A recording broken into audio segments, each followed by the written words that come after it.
Hey, everybody, what's up? Welcome to the show. You guys know what to do. Hit like and subscribe, and let's get after it. Hi, hello, and welcome to your favorite Average to Good podcast. Call what you want. I'm Jimmy Conrad alongside Charlie Davies, and Tony Meola's back, Chuck. Look who decided to show. I guess his computer finally updated, everybody. It really finally updated. It's crazy. 48 hours later. No, I heard it was 72 hours. 72 hours later, it has updated. Well, this show is going to be focused around my favorite competition in this country, the U.S. Open Cup. This is the 110th edition of this competition. This competition is for everyone. That's what makes it special. Everybody's part of the conversation, and I love that. And the third round just completed. We now have the round of 32 booked and stamped and ready to go. My favorite part about this as well is that the Open Cup from here on out is going to be on Paramount Plus, CBS Sports, Golasso Network. That's awesome. Now, Big Tones, any big reactions from you? Any results that you saw? We're going to break down every group and all the teams remaining, but I want to give you the microphone first since we missed you on Tuesday. Yeah, a lot of good results. New Mexico and United getting knocked out at home in a place that's really difficult to play. The Florida Derby between Tampa and Naples went all the way to penalty kicks. Charlie and I and Nate Bucati and Mike LaHood last night were here, I don't know, till like 4 a.m. watching games. Indy 11, we're going to have Sean McAuley on here in a little bit, 1-0 over Miami FC. That one was 123rd minute or something around there. Sac Republic against El Farolito. I think everyone's sort of darling team in the competition. Farolito showed well, but they didn't go through against one of the giants in the USL. So fun so far, really fun. And now, as you mentioned, if you're a fan of cup sets, this is where they get really, really exciting. Yeah, because all the MLS teams now drop into it. So if a team won in the third round, they're going to be automatically pitted against the 16 MLS teams that now jump into this competition. Chuck, now that you've seen the draw, and shout out to Ali for being the one that had all the pressure of having to pick the names. Which matchup are you most excited to see before we start to break down all of them? Rhode Island. Ooh. Come on. This is the New England Derby. Rhode Island Revolution. Give it to me. But also, that is going to be good. That's going to be amazing. But also Chicago Fire, Detroit City. Seeing Detroit's, I wish it was at Detroit City. You got the train tracks, graffiti in the back. It just looked like a really intimate, cool pitch, like a city pitch. But that'll be an interesting one with Greg Berhalter's side. North Carolina, Charlotte. I like that. And yeah, Charleston Battery, DC. That's like an old school rivalry. I feel like that. I remember doing the Challenge Cup playing for DC United. I love Charleston. I love the culture of the club there. It feels like it's well supported. So we got some good matchups. There's gonna be some good matchups. We should note before we get into all these matchups, there are 3 Division III teams remaining, 3 from USL League One and only 1 MLS Next Pro team. The USL League One teams are Union Omaha, who I thought were excellent. They took on San Antonio from who are in the USL Championship, and Union Omaha for me were the better team throughout. They created better chances. Okay, Union Berlin, Union Omaha. Okay, so they're in Chattanooga Red Wolves. Unbelievable performance, and had to go make it 2-2, but got through. And AV Alta FC. They're from Lancaster, California, so not too far from where I grew up, and really excited to see how they perform. They also won in Pens, so congratulations to them. And then Tacoma Defiance. I watched this game in its entirety. They beat the Oakland Roots 2-1. They needed Dwayne De Rosario's son in the 108th minute to score an extra time to push them through. And the Roots have to be a little bit disappointed just because they had more of the chances. They kind of gave that game away. But that's it. I mean, you still have to go out and perform. No matter who's out in front of you, you still have to go out there and perform. And that's what I love about it. Listen, before we actually get into the matchups, let's talk about what it means to play against a team that you, quote unquote, should beat on paper. Those games, I remember walking into those games. Tones, we would play an Open Cup together in Kansas City, and you're like, oh, man, we got to play the Menace, or we got to plwe Kansas City Brass. That's a shout out to the PDL. Like, you'd play these teams. Wow, old school. You'd be like, oh, man, like, we have everything to lose in this game, and they have everything to gain. And how do you, it's a good exercise to go through of like, okay, you have the quality, you have the better team, you know that you do, but you still have to go out there and perform against a team that's going to be running their asses off. And that doesn't always make it easy. And that leads to a lot of trap situations or trap games where all of a sudden they get one goal, they get a crazy amount of belief, and now you all of a sudden you can't connect passes anymore. It's the craziest phenomenon when you play in these types of competitions. Yeah, and you get in that moment where how many times can you get up for games, right? And you look at a schedule, you're like, I got a lower division team, and just inherently you there's something in players that sometimes you take your foot off the pedal, right? And you think, but this is a night, we'll get by, we'll figure out. If I don't do it, Jimmy will do it. If Jimmy doesn't do it, Charlie exactly. will get it done, And then before you know it, you're down 1-0 and it's 80 minutes and you're making substitutes and you're trying to figure out what the hell just happened for 80 minutes and how you're going to get through on these teams. But that's the beauty of the cup competition. And I'm preaching to the choir with the three of us, and I'm guessing our listeners and viewers feel the same way. It's like, this is what you want to see. And I think what we realize through whether it's this cup or whether you watch the FA Cup or you watch Champions League or watch World Cup, there's great players everywhere, man. They're just good players everywhere. And if you can put a good crop of players together, take El Farolito. They're a great example up your way, Jimmy, right? They are a team that they know who they are. It's a bunch of guys. I think they have 9 guys in this roster that have played in the Colombian first and second division.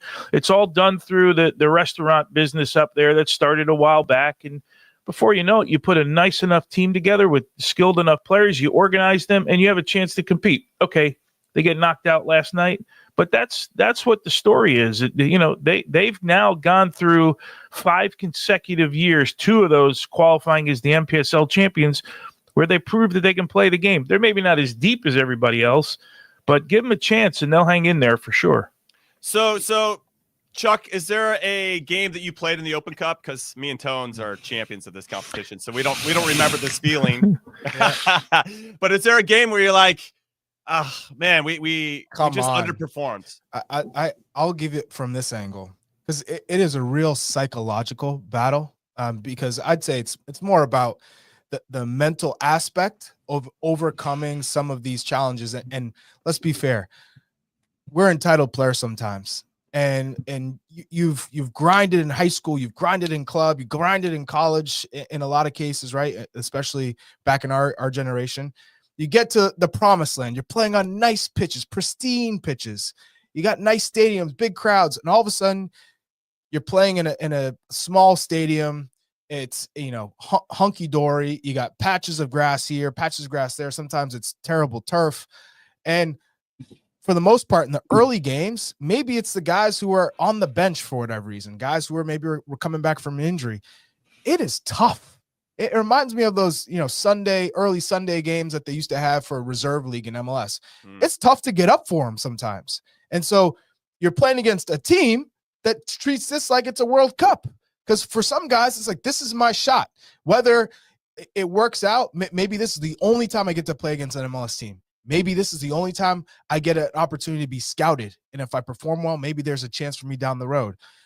This is my swan song in a lot of cases. So you're playing against that type of energy, that type of commitment. Sometimes the challenges are reckless.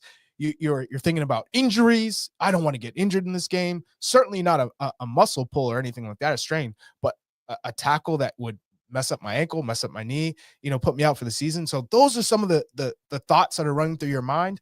I remember going to Rochester. I remember going to, play at Brown University, whereas the Revs would play at Brown, or Harvard. We played at colleges. We didn't play at the stadium. But traveling to, Westchester or Rochester or to Richmond, it's not a glamorous place, but if you had a coach in there to say, hey, this trophy matters, the other team is coming to kick your butt, to get an opportunity, you need to perform in this. This is a competition. We need to win. And I need to make an example by that, by playing our best players. I think that's kind of how you change the narrative around this competition. Yeah, you actually reminded me of one of my most famous stories from the Open Cup. Back in 2000, playing for the Quakes in the U.S. Open Cup, we played against the Richmond Kickers. And on this Richmond Kickers team was this guy named Dwayne De Rosario. And we won this game 2-0. But we all walked away going from that game going, dude, that guy can play. And also, I remember the coaching staff going, let's not tell anybody else about this guy. We got to get him on the team somehow. We end up signing Dwayne De Rosario ahead of the 2001 season. He ends up scoring the winning goal at MLS Cup against the Galaxy that year. And I didn't know that. Yeah, he went on to have an incredible career. But we saw him in the Open Cup. We saw, and honestly, we were all blown That's how away. it came to be. That's how it came to be. The Open Cup, dude. He was dicing how you this up. discovered D-Row. That's right. Which mechanism was that, Jimmy? That you guys purchased him through? Which MLS mechanism? Well, was this was TAM. This was pre-TAM and pre-Green Eggs and Ham and Gam and whatever else is out there. But maybe there was this discovery. I don't remember all the mechanisms that were in place, even though some still exist that are a bit archaic at this point. But yeah, that's one of my most famous Open Cup stories, being a part of it and having gone up against him. Like, God it's damn, much much harder nowadays given the structure of the system. And you got USL, MLS, you got the academies, and pre-MLS, MLS Next Pro. So I think it's much harder to find those gems. Sure, they're still out there. I mean, this is a massive country, a lot of different players. People fall through the cracks for whatever reason. It's still a possibility, but I like to see the more younger players, 17, 18, 19, playing in this competition for the USL teams. Those are the guys who really have a chance at a bright future and a long, successful future if they play extremely well. So yeah, you have that end of the spectrum, but you also have the 30-year-olds who are playing in USL who are like, hey, I'm doing this because I love it. I live for the game, and I can't imagine not playing professionally, and this is my chance. Okay, so on that note, I got one more story, then we'll get into the matchups. Yeah. But I remember talking to a USL Championship manager, and I was helping out the USL League 2 team here in the area, the San Francisco Glens, up the Glens, and we had a player that I thought could play in the championship, and so I call this coach and I say, hey, what's your scouting like? Are you guys looking, at USL League 2? Like, how do you do it? They're like, no, we don't have the budget for that. We don't have the network to go out there and find these gems that you're talking about. That's crazy. Charlie, right? That's crazy. So what they do at the USL Championship level, according to this manager, at least from their perspective, because they don't have the budget to fund this, is they just wait for the guys that fall through the cracks of MLS, and then they try to sign those guys, and they try to find the ones that fit their player profile. I'm going outside the box. I'm not going for any MLS guys falling down. I'm going to find I hear you. 17, 18, 19-year-olds, 20-year-olds who are out there who have this foundation that you can see it. The core potential is there, and they just need the right guidance. And maybe it's 6 months of work. Those are the diamonds I want to find. Yeah, so that's why the Open Cup's important, Tone. Sorry to jump in there, but now this is an opportunity for these young lower divisions to take a swing and say, hey, I can hold my own against the best teams in this country. Right. This is the way to see all these players, right? Is to scour the games that now you're going to watch on our network, right? And we'll try and give it as much love as we can here, and we have been over the last 2 nights, and we'll continue to do that all the way through the finals. But that's the problem, I think, right, Charlie? Is these guys, they don't have the money to go flying around to go see players like you, Jimmy. Just think about D-Row. If he got drawn against somebody else other than San Jose, he may have been in another group. Like you kind of got lucky, right? That you guys saw him, and had you not played against him, he'd have been someone else. But it's not like even in MLS at that point. I don't remember what year that was, but it's not like they had budgets to go flying across the country to go see some of these games. Like you were just hoping to catch somebody, but in an ideal world, we do what Charlie's saying, and we're going to go scour, right? You're going to go look at you're going to unturn every stone, man. But I think some of these teams, like El Farolito, can you imagine what they've won MPSL now 2 years in a row? I don't know if there's prize money attached to that, but they're the longest standing amateur team in the competition twice. So last year, the prize was $25,000 for that. This year, the prize is $50,000 for that. If you think of that in terms of even MLS, forget world football, that's nothing. That guys make that like when they go to training for a week, right? They're making $50,000 a week around the world. But for their club, think about how massive that is for them, gosh. right? Yeah. It helps them fly to the next game, right? Or go to the game after that, right? That's where they're at. So this is a really long preface for us, this whole show, to say we love the Open Cup, and these are all the storylines that matter and why this is important. And it's a competition, again, for every single team in this country. You can be qualified to get into it, and you have a crack at winning a trophy, which I think is awesome. All right, let's get into the groups now, the matchups. What I thought was fun was that the U.S. Open Cup organized each group by national team players who have the most caps, along with who's won Open Cups. So that means Charlie Davies is definitely out. I'm out. He's out. All right, we go to the Kobe Jones. You know what? Group. I've been Kobe attacked in this chat right now. I'm being attacked by you. I don't know if I have the capability to finish this show. Well, there's a picture for everybody watching on the YouTubes. There's me and Big Tones and Jose Luis Burciaga Jr. Celebrating after our Wizards, our win. The Wizards, baby. That was great. That was so much fun. What a top all right picture. Kobe Jones group, Rhode Island FC. We're going to have Michael Parkhurst come on later on in the show. He's got some involvement in Rhode Island FC. They're going to be taking on the New England Revolution. They're actually going to be hosting the New England Revolution. I love this. Does Rhode Island? Yeah, this I love that too. Absolutely epic. I could maybe see a cup set here. I could see Rhode Island potentially Tano doing it. Smith, former Revs player. Baby. You It's got all there. It's Michael written in the Parkhurst, former Revs player, as the owner, part owner. I mean, it's written in the stars for an upset. It is. It is. I actually have their. Are they in that new stadium yet, or have they opened up that new stadium there yet in Rhode Island? They're building a mecca of a stadium, and I'm not quite sure if they're in it yet. Of course, they had a great year last year, getting to the finals. Surprisingly, I think in the USL, but that'll be a fun one.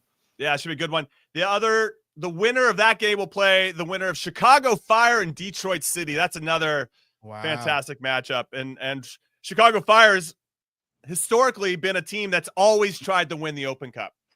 They're always going for it. We've talked to Jesse about it. We talked to Chris Armas about it. And I don't think that's going to slow down the Greg Berhalter. Fun fact, though, me and Big Tones beat the Chicago Fire again. Did I tell everybody we're champion? We've won that before. I don't know if anybody knew that or not. We gotta get Greg on here to settle that. We should. As a reminder, these games are kicking off on May 6th and May 7th. So I didn't say that earlier, but I'm saying it now. Landon Donovan Group got Pittsburgh Riverhounds taking on and hosting NYCFC. So that will be it's a tough place to play, Pittsburgh. It is. Another train in that stadium, running by that stadium, right? Yeah, a lot of trains involved. We got Philadelphia Union hosting Indy 11. So I'm looking forward to talking to Indy 11 coach Sean McAuley, who'll be joining us in the next segment. They got to the semifinals last year, Indy 11. They went to Atlanta and beat Atlanta in the quarterfinals. So they've got some experience with this group. We'll see how it goes. Okay, let's go to the Clint Dempsey group. North Carolina hosting Charlotte FC. That's going to be a tasty affair as well. I got plenty of time for that one. DC United hosting Charleston Battery. Now, when you see these groups, if you're just listening and you're not seeing the graphics that are attached to it on YouTube, the winner of these matchups will play against each other. So I don't know who's going to win out of these four teams, right? But the next round's going to be sick too. You could have Charlotte DC, which obviously has its own implications from an MLS perspective, but you could get another USL team taking another one in the area. I like the regional matchups. That's all. I just wanted to say that. All right, Jeff Agu's group. Tampa Bay, I'm wearing the jersey right now. Shout out to the Rowdies, 50th anniversary. And they're going to be hosting Orlando City. Orlando City's pretty good. They can score goals in bunches. So Tampa Bay is going to have their work cut out for them because they struggled to get past FC Naples, but they did yesterday. And then Nashville will be hosting Chattanooga, the Red Wolves, baby, trying to continue to take some scalps in this competition. All right, let's move over to DeMarcus Beasley. And Chuck, I want your thoughts on this one. Louisville City versus Minnesota and St. Louis City versus Omaha. Ooh. Who, honestly, one of my favorite logos. Union Omaha. I love their crest, as it were. Yeah, Louisville City. I smell upset alert there. I smell upset alert over Minnesota United. Yeah. They're good at home. So here's Danny Cruz on the sidelines. You know, this is a former MLS player. It's true. I think he's been linked to a number of MLS jobs. I know he's interviewed at a few, and man, this is a great opportunity for him and the club. Yeah. I think what's interesting is when I look at Minnesota United, for instance, or St. Louis City against you, like you'll know right away how serious they're taking this competition based on their starting 11, which is something you said before, Tones. If they're rolling out a mixed squad, then maybe they're hoping they get to the next round, or that's enough to make it happen. But the teams that are going to be rolling out their guys, yeah, they're definitely going after it. All right, next group, Carlos Bocanegra group, Phoenix Rising versus the Houston Dynamo. We saw Ben Olsen a little bit earlier on Morning Footy, and they won it 2 seasons ago. So we'll see how serious they're going to be taking. They have to travel to Phoenix. That's not going to be easy. Austin FC hosting El Paso Locomotive. I like that group a lot as well. I'm going to throw big tones to the Paul Caligiuri group. Colorado Switchbacks hosting the Red Bulls. This group's all over the place. This is like a full country travel here. Colorado Switchbacks. So the Red Bulls have to travel to the middle of the country. FC Dallas hosting Lancaster's own AV Alta. Talk to me about this group. Yeah, interesting, right? The Red Bulls, you talk about workload all the time. It's a midweek trip going out there. It's not going to be easy. You talk about in that group as well, FC Dallas, hosting. Alta's got to travel at least halfway across the country, right? That's not an easy flight to get down to Dallas. So the Caligiuri group is a pretty interesting one. Even the one before, you got the Bocanegra group. You got a Texas Derby in there. You got Phoenix Rising, who it typically is one of the best teams in I looked up earlier where they're at. They're in 11th right now in the conference, but typically a team that you always expect to be battling. Going to host, as you mentioned, Ben Olsen, defending, or I guess they're not defending champ, but champ in recent past. So these are some fun groups. And with regards to the lineups, and I know you got another group to get to here, you will find out, and you'll find out how important it is now compared to the past, because Jimmy, at the end of this, not only is there prize money, but there's a competition attached to it. And I think that's just one of the smartest things we've done. Although LAFC can't defend their championship this year, but there's something at the end of it for guys to, wasn't like when we won it. I don't know, Charlie, if you knew that we won it, Jimmy and I. I had no idea. Yeah, you literally, no idea. My mind is blown now. Oh, wow. But we were winning it, Jimmy, because we wanted to win something, and our owner's name was on the trophy, right? Like there wasn't.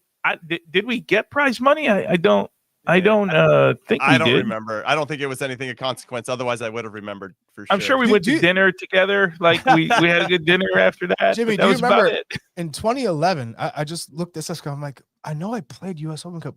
There was like a qualification from MLS teams to get into the U.S. Open Cup, and we played the Revs. We beat Philadelphia, and then we had to play the Revs, and we lost to the Revs, and then they had to go on to the next round, and then they ended up losing to Sporting Kansas City. But there was only 8 teams from MLS that played in that U.S. Open Cup in 2011. So I don't know why not everyone went in at the same time. Right. Yeah, I don't know either. We'll have to figure that out. But making up rules as they go, part of MLS's charm, baby. All right, so Casey Keller group's the last one. Tacoma Defiance, who beat the Oakland Roots to get into this position, will be hosting the Portland Timbers. That is going to be crazy. Tacoma Defiance, for those that don't know, is the Seattle Sounders' second team. So Seattle Sounders 2, also known as the Tacoma Defiance, taking on Portland Timbers first. Imagine if Seattle Sounders' second team beat the Timbers first team. That will be crazy. And then San Jose Earthquakes and Bruce Arena will be hosting the Sac Republic. Our friend Todd Donovan, who's been on the show. Oh, that's Bruce Arena versus former player. You know what I mean? I know. That's going to be a lot of fun. That's going to be a great group. I'm going to try to get to that San Jose Sac Republic game. That should be There's no excuse for you to miss that, Jimmy. That's true. I'm not too far away. I got to make it. I have to make that happen. Again, those games are happening May 6th and May 7th. Lots of great matchups. Of course, we're going to take our first break and call what you want. When we come back, Indy 11's Sean McAuley will be joining us to dig into this bracket a little bit more. So keep it right here. Baby, we are gonna start a fire. From world-renowned clubs simply devastating to worldwide stars. Wrexham have done it. This incredible ride continues. The English Football League on CBS Sports Network, and stream every match live on Paramount Plus.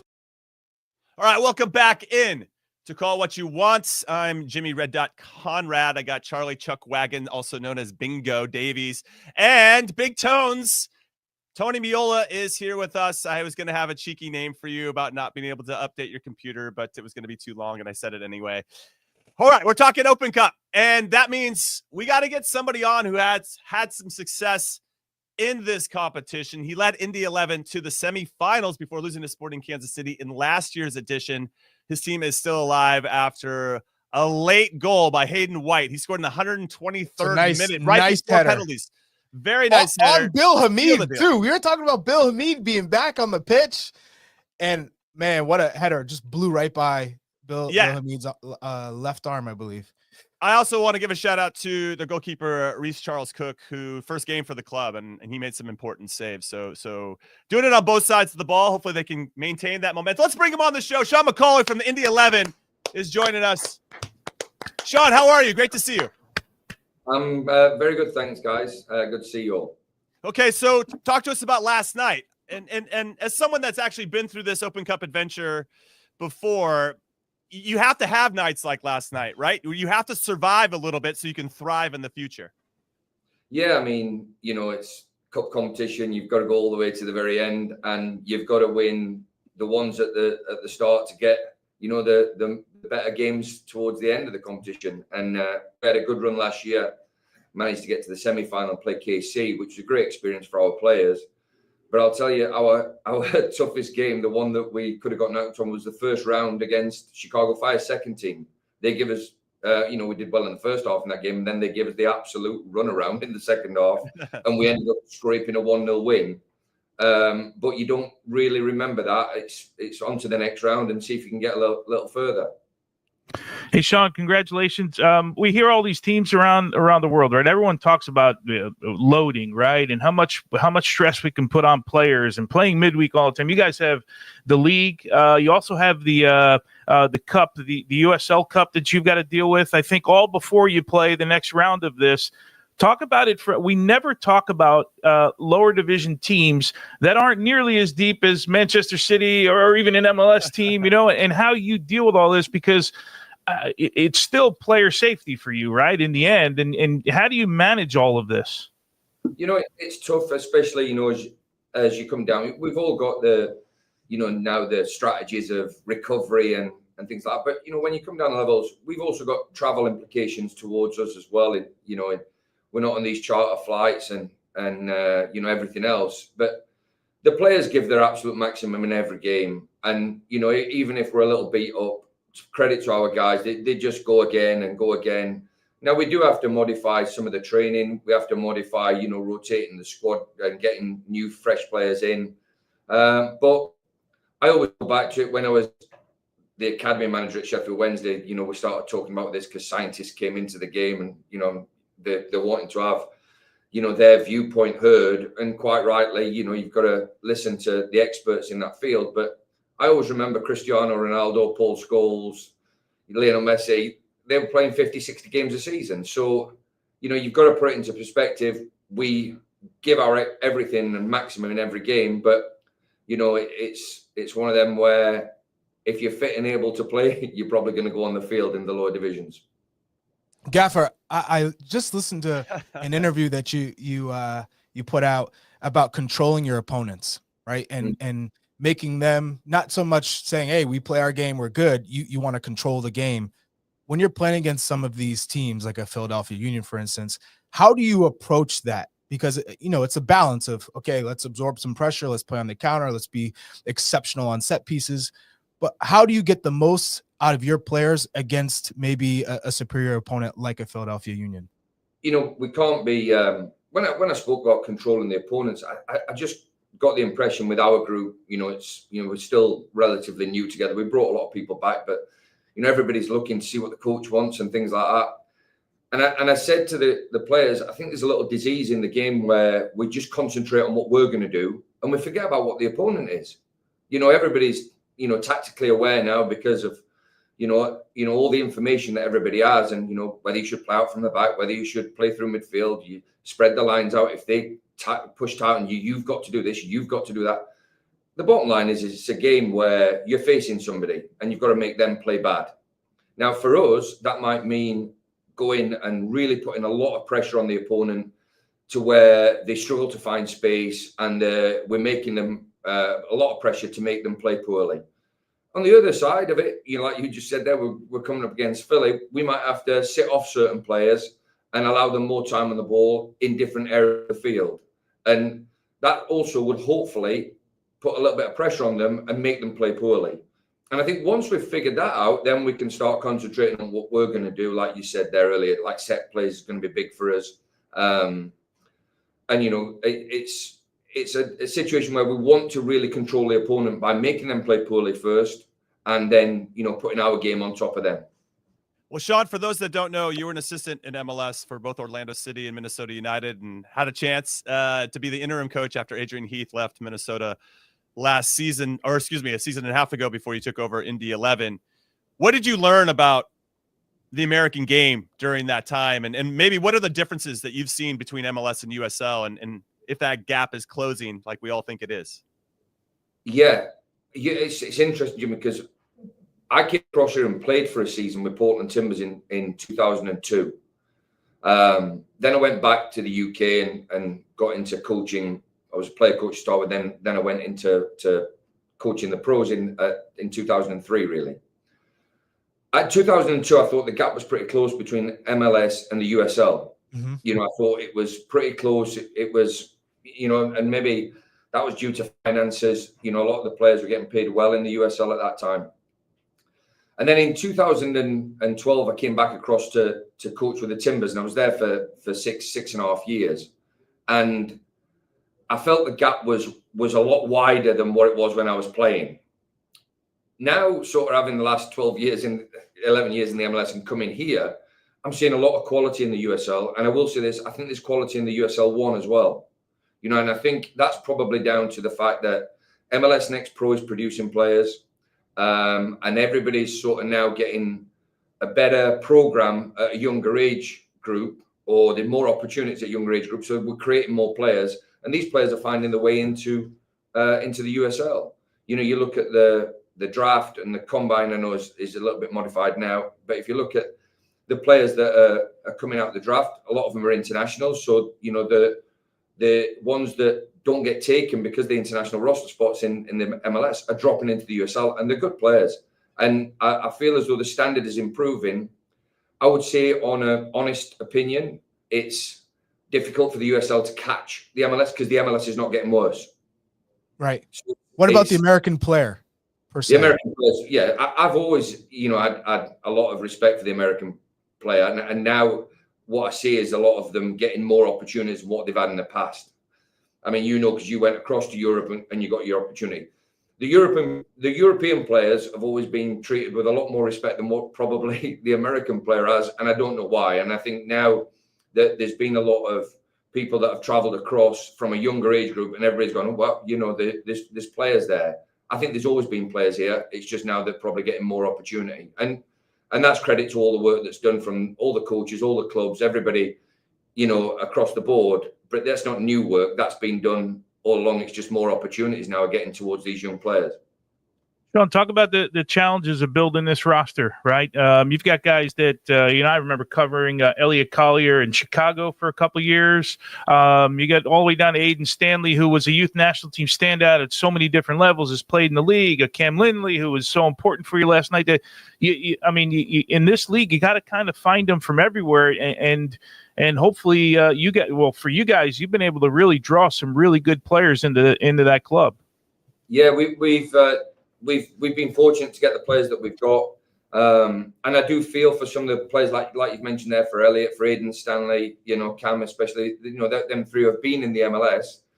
And if it wasn't for situations regarding a salary cap or a roster spot, they probably could still be in the MLS. You know, they might not get as much playing time as the others, but they're good enough to be part of a squad in the MLS. And a number of other players that we've got are. And then securing Reece was a big thing for us because, you know, you get, and again, I go back to, you've got to fish in every single pond regarding recruitment. We took Reece and he'd not been playing, you know, but I've got quite a few contacts back in the UK. I knew what his character was like, and going from like non-league where it's lower division football, but I knew he'd played international football. I knew what his character was, and I knew he would come in and be a really good addition to us.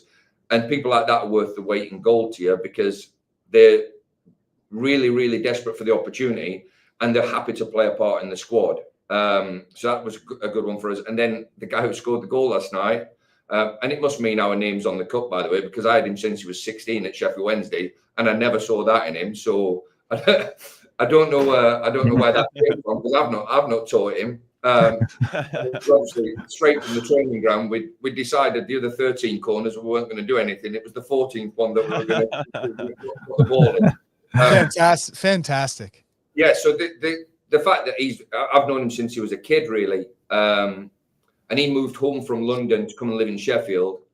And I didn't spend much time with him, because then I got to move to Portland in 2012. So to see him grow and mature, and I kept an eye on him, kept in touch with him, and now he's here with his family. I feel as though that's a really big part of it as well, that, we can offer good opportunities for all players at all levels.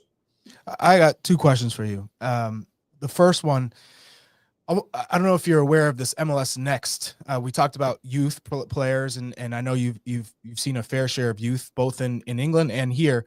This quality of play ranking that they're doing for the U13 and 14 level. Where do you sit on that idea? Is this progress? Is this we need to keep the competitive spirit? Because I've had a few MLS coaches text me and say, "This is killing the game." Give us names. What's going on here, Charlie? Save us! Don't let them ruin the game. So where do you see the benefits, or are there any benefits, and do you agree with it? And I'll ask my question after the next question after this. You know what is, Charlie? My biggest thing when I was in youth development was you can't put a time on development, and by saying it, you're only doing this at a certain age group. Then who's to say that the under 13 who's underdeveloped can't do the style of play that you want to do? And then you rule him out because he doesn't meet the needs of some computer that is generating a score based on how you play at that age group. So you can't really put a time on development. So I don't really know why it's done just there. And then in terms of whether it's right, you'd have to see it working. My opinion is it just a company, a data company that we're partnering with to get information if we're employing the right people with the right qualifications and the right age group specialist, is their eye not better to be able to push them through to the next level and create a player of value? And that's my big thing in youth development. You've got to create a player of value, and that's the value to the club. You can get them in your first team, which then can be on maybe a salary that's relevant to that position. And then they're also a player of value because they stop you from signing somebody else for money. And then they're a player of value because you might sell them. And regarding the development under 13s and 14s and having a style of play, I was a big believer when I was at Sheffield Wednesday that you have to teach every single style of player for a youth player, because you don't know where the game's going in 10 years' time. 100%. Who would have thought that? People now are talking. That the goal kicks are not as not. Everybody wanted to play a short goal kick. Now people are looking at it and going, "Why are we playing short goal kicks?" And it'll change, and everything will change. So you have to develop a young player with every single style of play to meet the needs of professional football, because the likelihood is the player in your club might play for somebody else. And depending on a score, you might have to change the style of play, right? Forget the opponent. We're down. Hey, direct, 100%. right? Yeah. Forget these tiki-taka in our own 18-yard box. My next question is something we talked about earlier in the show, was a club like Indy 11. The country's massive. There are a lot of unearthed gems in this country in terms of players, quality of players that slip through the cracks. What's your scouting system like? How do you try and identify those players? Do you have the capability to find players maybe that are lost across this country? I think it's difficult for us because we can only really spread our net through our academy, which is like an affiliate academy. We're really pleased with what we've got. We've got good people in place in that area of the development of the club, really. And we have to rely on what we produce in our own state. We've got quite a good coverage of the state. In terms of opening the borders, I think that would be a good thing for the top clubs, because as long as there is appropriate investment to make these 12, 13, 14-year-old kids travel across without the parents to live in residential, I can see that coming in like it's done in Europe. But opening the borders would be something that I would be comfortable with, because I think it would improve youth development, because you're going to have to invest more money in making sure that there is no area that's untapped. And for us, it's really important that we develop our own, and it's going back a little bit to your previous question, to the way we want them to play for Indy 11, because we can't probably go and get the best talent from a different state and move them here.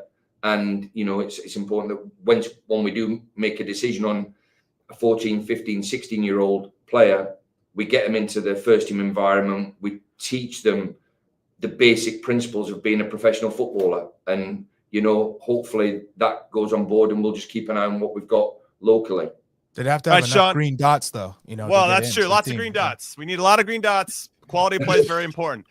Sean, last question before we let you go, and good luck again against the Philadelphia Union, May 6th or 7th, whenever you play them in the next round of the Open Cup. Promotion relegation has been introduced now to USL. And obviously you grew up in a system that had promotion relegation. It's in your DNA. How impactful do you think it can be here in the States with the USL being the framework to make it happen? I think it can be very impactful. I have questions on it, just from probably the same as you guys, but my experience of promotion relegation, I've been promoted once, and I've been relegated twice as a player and relegated once as a coach. And it's tough. People lose their jobs. But what would like the country to embrace is relegation is not a bad thing. And until you've lived through it, and I'd ask you the question is do you think Southampton supporters are looking forward to next season? And the answer to me would be yes. You know, I remember when I was first coaching at Sheffield Wednesday with the first team, Newcastle were top of the championship. We were bottom of the championship. We had to play them with 2-2. They were going up. They brought 10, 12,000 fans to Hillsborough, and their support was fantastic. When they went into the Premier League, they couldn't wait to come back down again. There was all this ownership problem, but they wanted to see the team winning games.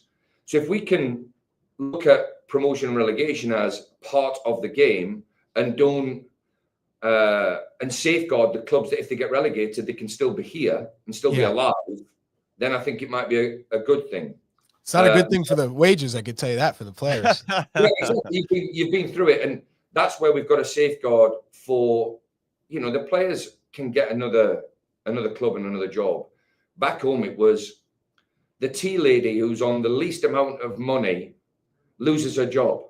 You're the kit man who works more hours than everybody else gets a wage reduction.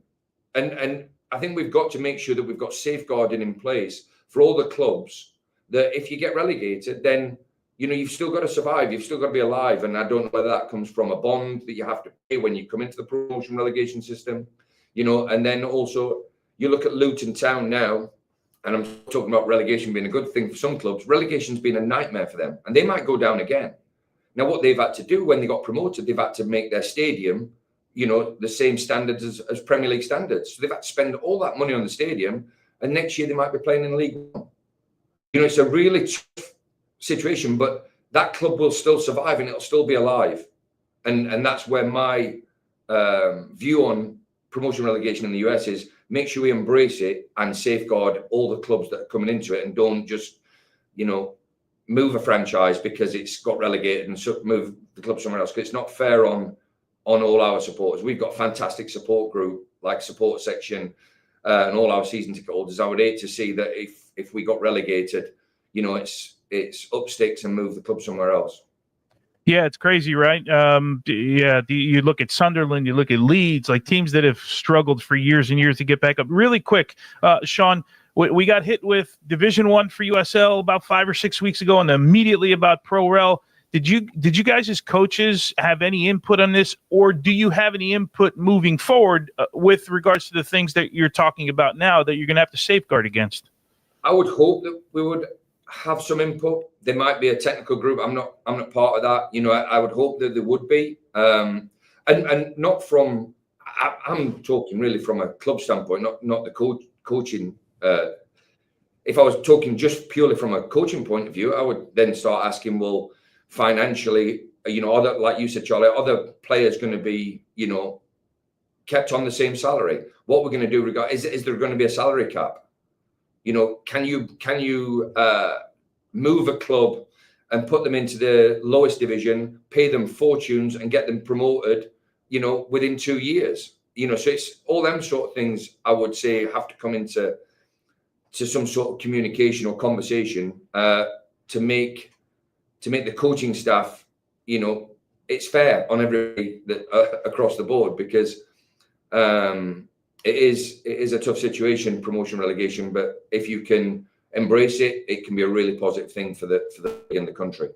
Well, Sean, we appreciate your insight on that, and we're excited to see how it all plays out for USL and promotion relegation. Yes. And we, again, wish you the best of luck against the Philadelphia Union in the next round of the Open Cup. Sean McAuley, everybody, thank you for joining us. Welcome. Good luck to Indy Great 11. job. Thank you. We hope you build upon what you did last season. Open Cup semifinalists, 4th in their division, first playoff home game in 5 years. Sean McAuley. All right, we're going to take our next break. We'll call what you want. When we come back, Michael Parkhurst is going to be joining us from Rhode Island FC. Keep it right here.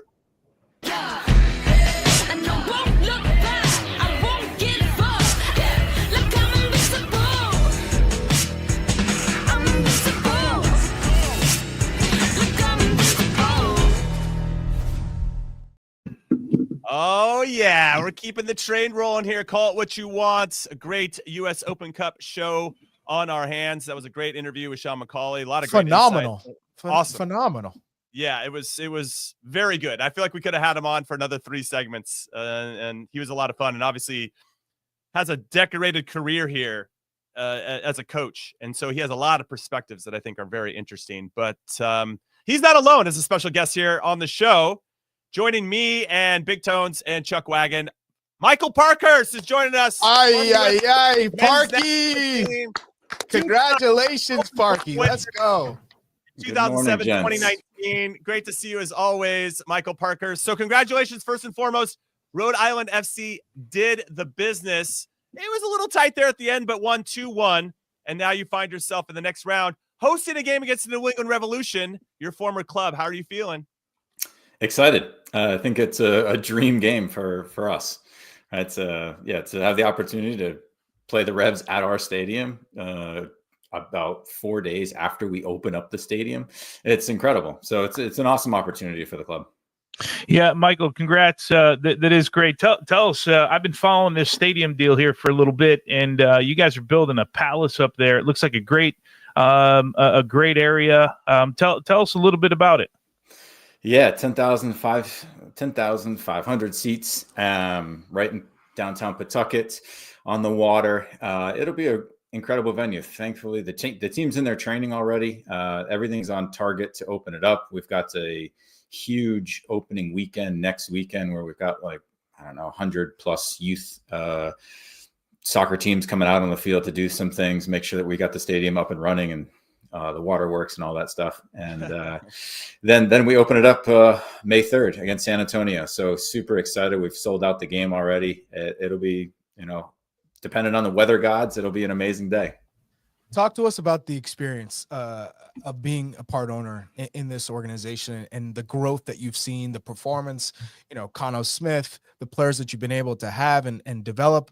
Where would you assess after a year or so where you are now, and where do you think this will eventually end up? Yeah, you say a year, but it's been like 5, and those 5 years have aged me like 10, I think. It's crazy when you're on the other side of it, what you see and what you're not privy to when you're playing, and all you just do is go out there and kick a soccer ball and try and win on the weekend, and everything else that goes on in the background, and all the political things to get things up and running. It's just incredible the amount of red tape that goes on in the background. But it makes achieving goals and having success even that sweeter. Obviously, no one could have predicted that we'd have the success that we did last year. It was a slow start. We knew it would be. It's tough to be an up-and-coming team. It's tough to put a roster together from scratch. It was fun. Cano and I did it hand in hand, and, hand in hand. He had a way bigger hand than I do, but, we talk, almost every day, and we talk about every player that we sign, and I watch a lot of video on guys. So, he did a phenomenal job of putting a great team together. We wanted to make sure that he had the opportunity to do that. So, but just because you have the opportunity and the funds to put together a good team doesn't guarantee success in year one. I mean, shoot, we all saw Toronto for multiple years. So yeah, it was pretty cool to watch it. And for the first time, it's like, I'm a Res fan, a Crew fan, an Atlanta United fan, but I don't have the passion. And when I watch a Rhode Island FC game, I care. Like, I get a little nervous towards the end of the game. Like, I want them I to care about my equity too, my investment. He said, I care about this. Yeah. I'm invested. Well, with a brand new stadium, you're going to be caring a lot more to make sure you get some butts and seats, of course, and playing well makes a difference. So you say success because you're in year 2 now. How do you define success? And obviously you want to go as far as you can in the league, but how does that play out from an Open Cup perspective? Is it just performing well in front of your home fans against the New England Revolution? Do you have a goal in mind, or you just feel like you're playing with house money at this point? Yeah, house money. I mean, the focus is for sure the league, but we know that we've got a unique opportunity, right? We're so new to the marketplace. People are still learning what USL is, what the USL Championship is. It might even be a little confusing for some of our fans that we're playing the Revs, our second game, and to let them know, like, we're not in the same league together, right? There's a lot of new fans probably. And so, but these opportunities don't come very often. And it's crazy that we've got one so early on in our stadium life. So yeah, of course we want to take advantage of it, and we want to put on a good performance. Does that mean, it's a success if we win the game? No, we can have success and not win the game, right? If we sell out and have an awesome atmosphere and we play well and we get the fans excited about that, that's a win. Now, of course, the competitor in all of us is saying, yeah, we're going out there to win the game.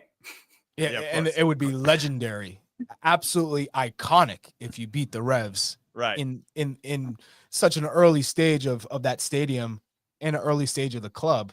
Oh my God. Put a statue out there already. for who? Parky? Cano and Parkhurst together like this. Michael, but it's all great stuff, right? You mentioned, though, you prioritize the league, but I mean, you got to look in the guy's eyes, right? Know that they're looking at this, and we all know this, right? Even if we never say it, you got a chance to play an MLS team, right? And these guys, I mean, inherently, everybody wants to move up, whatever that means in your life. Everyone wants to get to the next level, right? It's going to be hard to not think about whatever it is, May 6th or 7th that you play, that you're going to have this opportunity, right? Oh, absolutely. And we've always said as a club, we want our players to have aspirations to go to MLS and to go to Europe. And we want our coaching staff to have those opportunities as well. And when the time is right, we want to move those people on. And so we understand that. And so, yeah, I hope the guys are extremely motivated for that game in particular, just to show everyone what they're made of. And, we've got a lot of players that have had some sort of ties at the youth level, professional level to New England. So of course, anytime you move on from a club and you face them, you have a little extra motivation, of course. So that'll play into it as well. But there's no doubt about, no matter what MLS team it was, the motivation will be higher. It's probably, even that much more so with the team being 30 miles up the road. I feel like we should do a studio show at the stadium for this game. I know we're going to be here. Okay.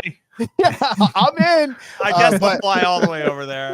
You'd want it. I will. I would love to go to the new stadium. Parky, it feels like Rhode Island have a unique opportunity also to find the youth gems, like the talent around New England, especially in the Rhode Island area, which is rich of talent. It always has been in Greater Providence.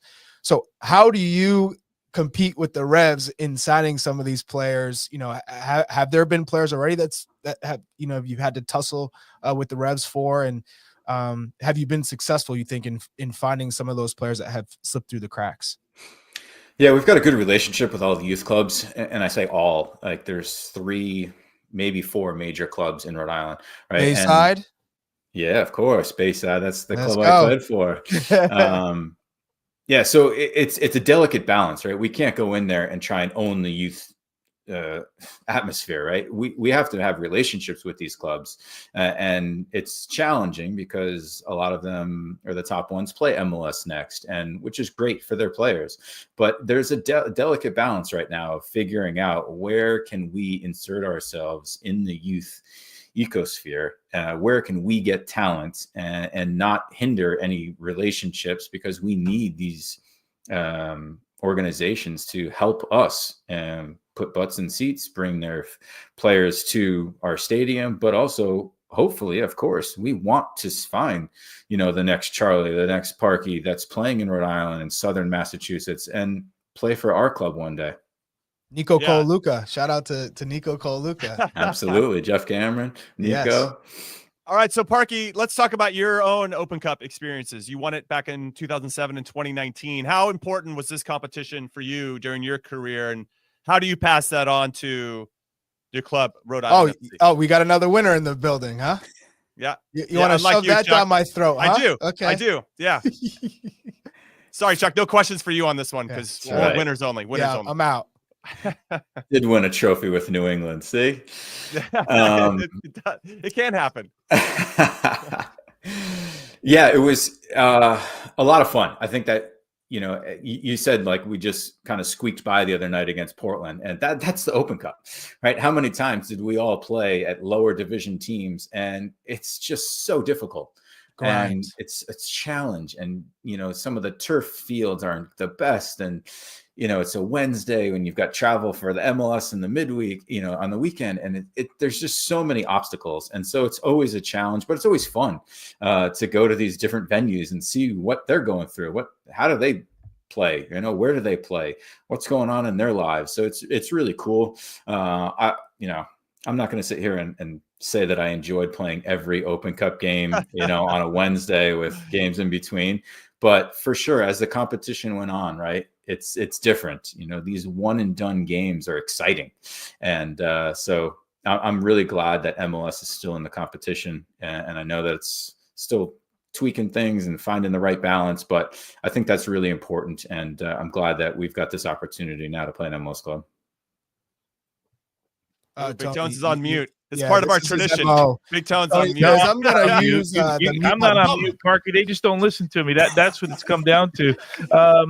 Two questions. First, what is the like new day look like for you? Right? I mean, we're always so used to, you know, you get up at a certain time, you eat a certain thing, you train at a certain time, and I imagine your day looks completely different. Then I'll throw it to, we asked Sean McAuley just before you guys with Pro Rel coming to the league, kind of touch on that and sort of your first initial thoughts, although we don't know all the details, but I'm sure we'll get closer to that as it moves forward. Yeah. So outside of Rhode Island FC, I mentor youth soccer players. So Greg Garza and I started a mentoring business, Beyond Goals Mentoring, where we help out younger players trying to get to the next level. Right? They get a lot of training on the field. We're here to help them off the field. And so that's what I do right now. That in Rhode Island FC, that's play with my dog and try and golf as much as I can.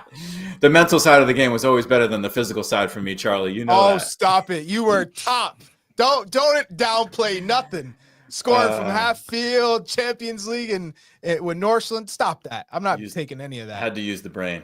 And Pro Rel is exciting. I heard the earlier interview, and he's spot on, right? There's definitely challenges. Oh, look at those two young guys right there in their prime. Who won this race? Look at who won legs. this race? I probably slid late legs. here. Quadzillas. Look at those. Yeah, those legs were out of control. Oh gosh. There's definitely challenges, right? Infrastructure is a big one, right? If they keep the mandatory, what is it, 15,000 seats, right? There's no USL club that's got that's playing in their own stadium. So there's big challenges, but the idea of Pro Rel is exciting, and we as a club have definitely supported it, and we will continue to do that, similar to the new clubs that come into MLS and help grow the league and bring it to that next level. We want to do that, or we want to be part of that group with USL Championship, right? Bring it to the next level. And so we will definitely be a part of the top tier when and if that gets going, and we'd be excited about it. But yeah, there's a lot of stuff to kind of figure out between now and then. Incredible. In terms of you talking to youth players, what do you make of this new MLS Next quality of rankings play for U13, U14? Are you for it? Where if you were back to when you were playing and you were 12, 13 years old, do you think this system would help you? Do you think this would be beneficial? Because again, I feel that there are a lot more players, former players, that were like, use this system at 8, 9, 10 years old, not when 12, 13, 14, when competitive spirit, winning the match means a lot, and changing different styles. Sometimes you got to throw away quality of play to win matches, right? And where do you sit on that? Yeah, it's so challenging. It really is, because of course players are going to care about that, and they're going to see it, and it's going to be in their face and present. But development is so important, and winning and losing right now I think there's too big of an emphasis when they're younger on it already. And it's just not great for development. When I was 12 and 13, I was like 80 pounds, right? I was 100 pounds going into high school. It's like, and there's some kids now that are 100 pounds and when they're in, 5th grade, so it's just, God, as we know, it's like when you were bigger, faster, and stronger when you're younger, you were one of the best. And, unless you focused on the other aspects of your game, you got passed quickly.